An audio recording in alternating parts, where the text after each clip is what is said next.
So this is a video for the Craze channel. I wanted to touch base with you guys on, well, let me read this. Nick Kollerstrom. I'll read you the description. Nick provides the historical background to current events in Ukraine, where the most important dates have included the 2014 Luhansk and Donetsk co-signed the Minsk Agreement, together with Germany, France, and Russia, the roadmap to peace. Ukraine cuts off electricity, water, and gas and finance for 8 long years. Ukraine bombs them continually for 8 long years. Germany and France do not lift a finger to enforce the agreement.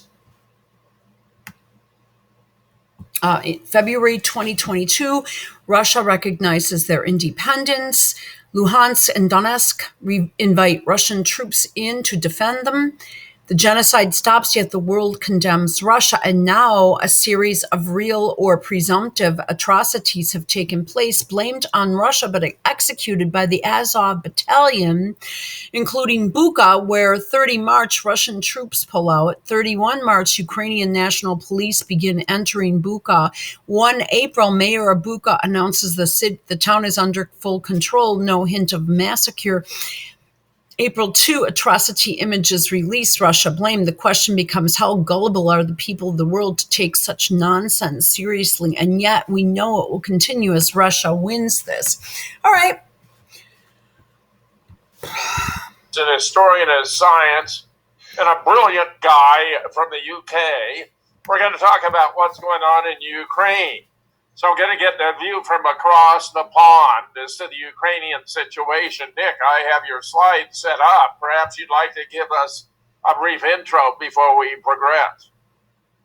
Yeah, okay, Jim. Well, you and I focus on state-fabricated terror, that is false flag terror, which is a main art form and industry of this present century, especially within Britain and US and UK. And I would say that Ukraine the Ukrainian army very much trains, disciplined, and equipped with arms by NATO, is losing this conflict, and they're using massive fabricated terror events, and that is being emblazoned across news headlines. And the question is, will people believe them? I mean, this is some of them are fake terror, and some of them, and others are actual massacres, which is, kind of gruesome. But I think we need to look into. I'm going to stop briefly. And then I'm going to put a link to this video. And there's something I wanted to tell you. I have noticed, especially one YouTube channel in particular, which I haven't visited actually since maybe early December or late November of 2021. And that is this H.G. Tudor fellow. And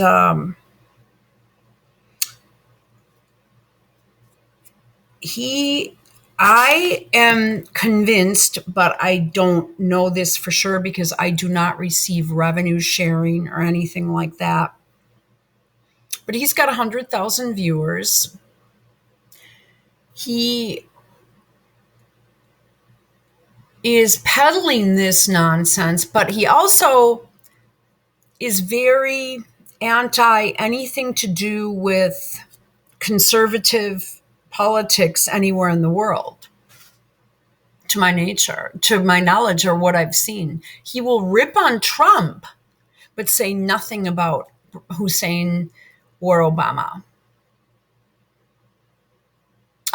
Hussein, Obama, or Biden. I'm sorry, it's the same thing. It really doesn't matter.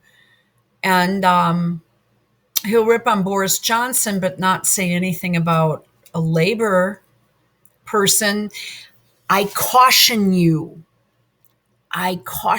against going to this channel.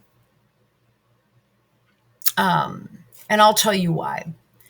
I believe that YouTube tells people different agendas to promote. I've noticed this with big time YouTubers. There are a couple that I used to follow and that I go back to their channel now and I can't even believe it. I'm left with my jaw gaping at some of the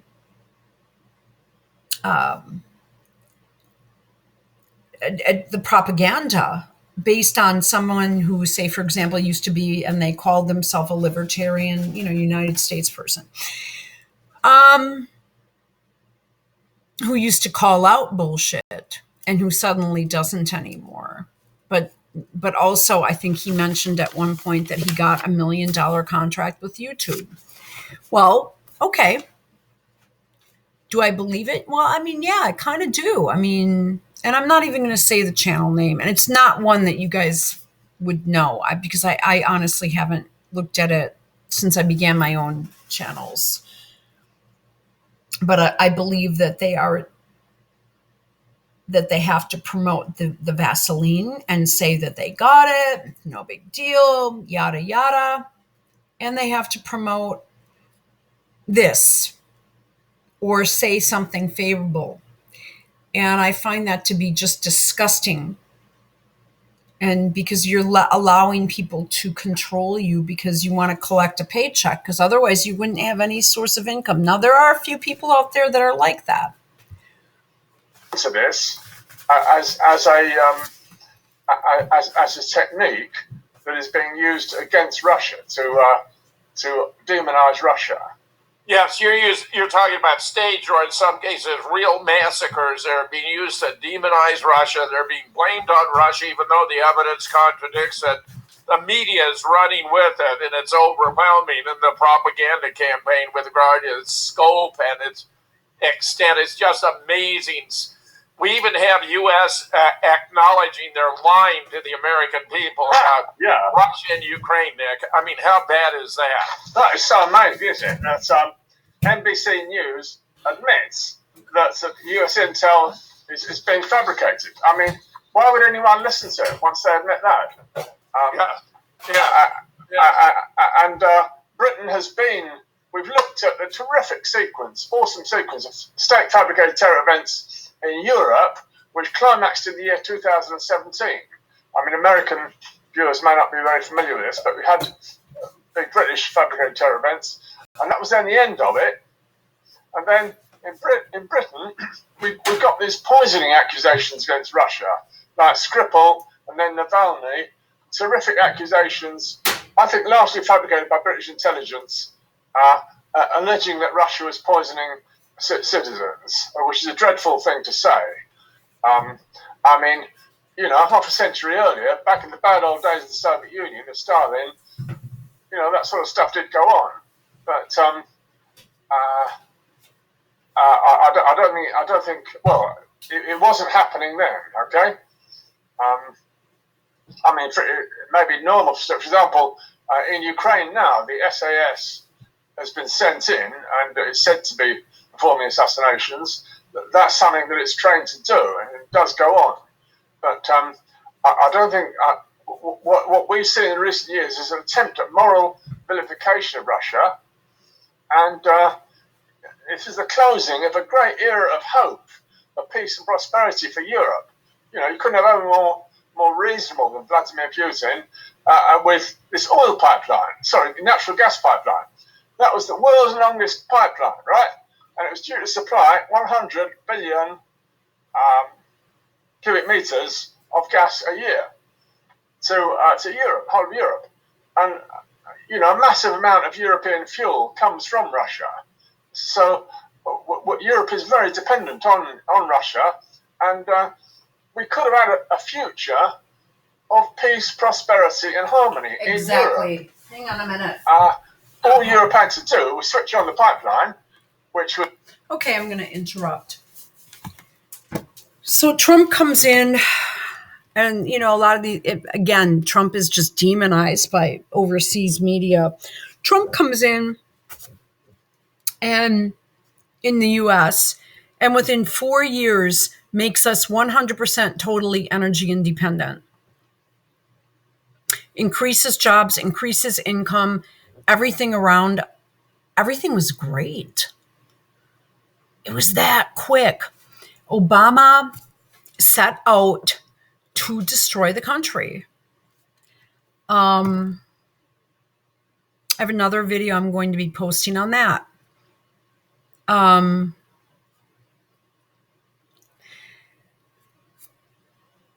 As what Nick is saying, we have this opportunity for the biggest era of peace, of peacetime prosperity in the history for the 20s, the 2020s. They were deemed the Roaring 20s. There were a few people that came in and said it's going to be neo-feudalism, and guess what? It was the latter. And as what Nick is saying is, he's saying we had in being from the European perspective, but he's not here in the U.S. and being from the United States perspective.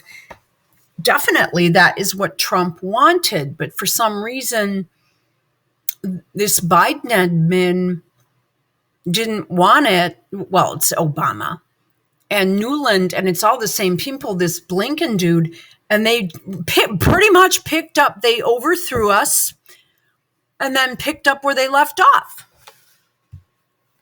Which was ready at the beginning of this year, and also not let NATO go right up against the border of Russia. Obviously putting... And Trump did speak about ending NATO, and now he's turned around on it, which if you're going to do that, Trump, I can't support you. I'm going to have to go with DeSantis. Let's keep going. Missiles and training troops with American command structures on the very border of Russia has got nothing to do with anybody's peace and security. That's pretty obvious. So, Nick, I agree 100%. Yeah, so the amazing thing was Europe had this option of peace and prosperity.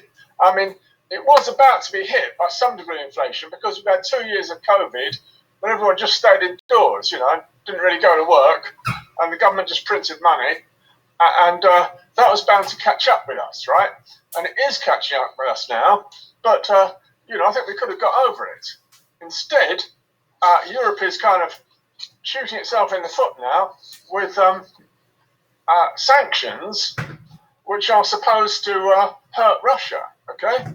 And in fact, they're going to hurt Europe far more than Russia. This is the very weird twist to the story. And people say this is, Putin being a sort of judo champ.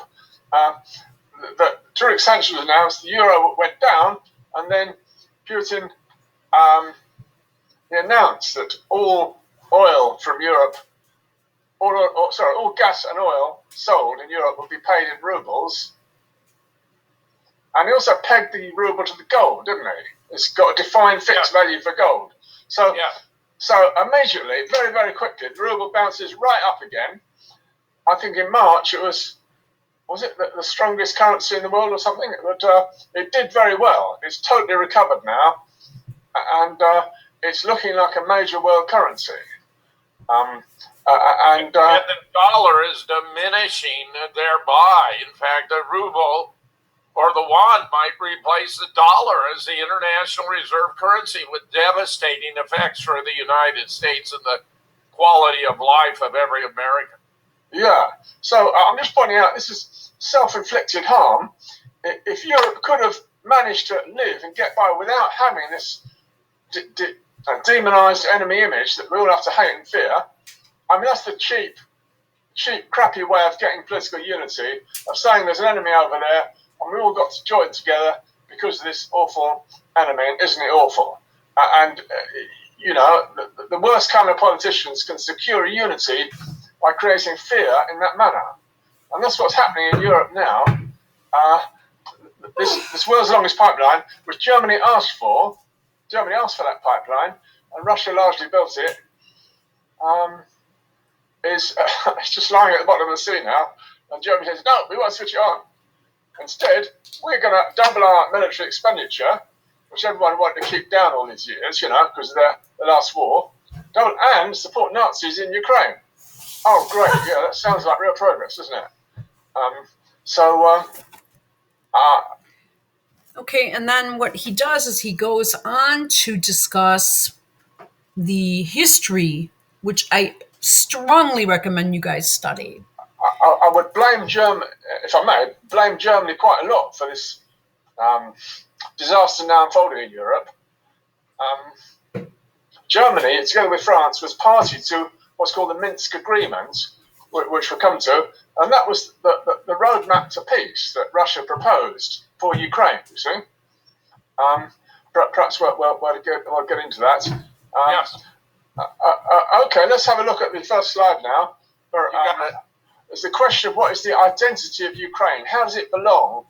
And where does it belong in the world? And what happened after the 2014 the neo-Nazi coup arranged by, I think largely arranged by America, what's called a colour revolution, whereby the democratic processes are sabotaged, and it came out that American agents spent about $5 billion on this process. Victoria Nuland is an Undersecretary of State. Totally, yeah, Victoria Nuland. She, quoted saying, fuck the EU. They got a neo-Nazi, far right, let's call them far right, in power. The democratically elected leader of Ukraine had to flee for his life. And one of the first things they did was pass an act banning the Russian language. Okay. And that immediately led to Crimea voting for its independence. Okay. They realised very, very... All right, let's use an analogy. We're being invaded by Mexico. Should we ban the Spanish language being used here? Oh, no. It's always press 2 for Espanol. Tough times. But very brutal times. You've got in charge of the Ukrainian government, and they announced independence. Okay, sorry, can we go back to the slide? I can't quite see it. Certainly. Yeah. Now, Crimea had been independent for 100 years, been not part of Ukraine for 100 years, and it's been an autonomous state. So it had a very clear legal right to have a vote to rejoin Russia, which it had previously belonged to. I would say it had a clear legal right to do that, okay, but voting with a large majority, and the Russian parliament accepted the request. It's not so evident about these little mini-states here, Luhansk and Donetsk, which you can see on this map.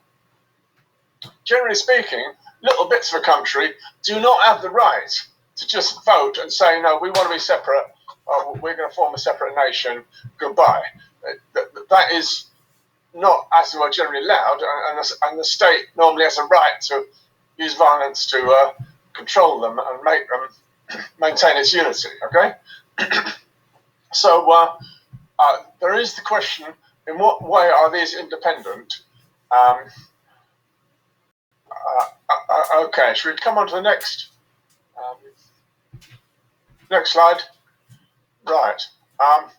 Yeah, see, now I'm putting this funny picture of the new president, Zelensky, who was an actor with smutty dancing routines, just to show, and he said to sort of take cocaine all the time, just to show it's very much a difficulty. How does Ukraine exist? I want you to think about it. This guy is running the country. This isn't funny. I mean, this is a very serious matter. And that's a very, very deep historical question. It's sensitive discussion about the different, almost incompatible groups that make up that country. Here is the map of 1,000 years ago, and you can see how the ancient beginning of Russia, Rus,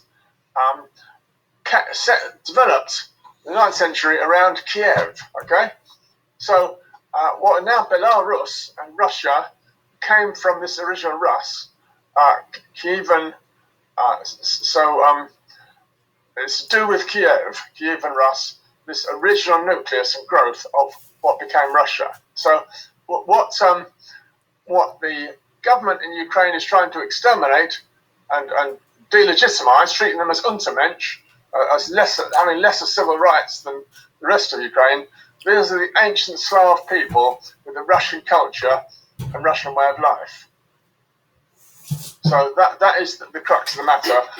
What happens when a Russian people, traditional Slavs, are being victimized and in fact shelled, towns and villages being shelled for the last 8 years. Okay, should we go next? Right, just another map showing these two little mini-states, and what was called the Minsk Agreement was an agreement to keep Ukraine as one single nation, but to have Luhansk and Donetsk some degree of autonomy. Okay, a bit like Scotland is slightly autonomous within the United Kingdom, and so is Wales. So that was the Minsk Agreement. Germany and France signed it. They co-signed it together with Luhansk and Donetsk and Russia. Germany never lifted a finger to enforce that Minsk Agreement. That's why it's so atrocious the way Europe has not acted to preserve the peace. That was the roadmap to peace. Okay. Now, the fact that Luhansk and Donetsk co-signed that agreement, they use that as an argument that they exist as independent states. Okay. Okay. Should we come on to the next? I've just put here a sequence of what's happened with these two little mini-states. Do they have the right to exist separately? In a way, that's what the whole war is about. The Kiev government says, no, you don't. We're going to bomb the hell out of you until you agree to be part of Ukraine. And you can be part of Ukraine as inferior citizens, not having the same rights, because we don't approve of Slavs speaking Russian. So that's the raw deal they're being offered. So first of all, they co-signed the Minsk agreements, okay? Then what they had to put up with for 8 years is this effectively treating them, cutting them off. No electricity, water, gas, or finance. No pensions, no social security for 8 years. That's my understanding, and I only get this from watching Russia Today. The British media, I don't know about yours, but British media do not tell you any of this stuff. That's what life is actually like for people there. And the only thing they get from the central government is bombs. They get shells, and the cities are shattered and broken, and most of the people who can afford to leave do so. Okay? So Russia is in an anguished condition. Some people say they should have years ago let these two little mini-states become part of the Russian Federation, just like Crimea. But, their claim isn't quite so good as Crimea, and also Putin kept hoping that somebody in Europe would take notice of the Minsk Agreement and try to implement it. In order to halt it altogether. So that didn't happen. There's no effort to enforce that agreement. And so we come to the catastrophic moment, which revolves around the date. Everyone thinks numbers are important. 22/2/22, right? That's just around that date.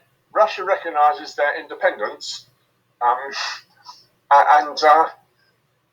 also that the intense shelling, thousands of shells a day, it enormously increases just around that time. Okay?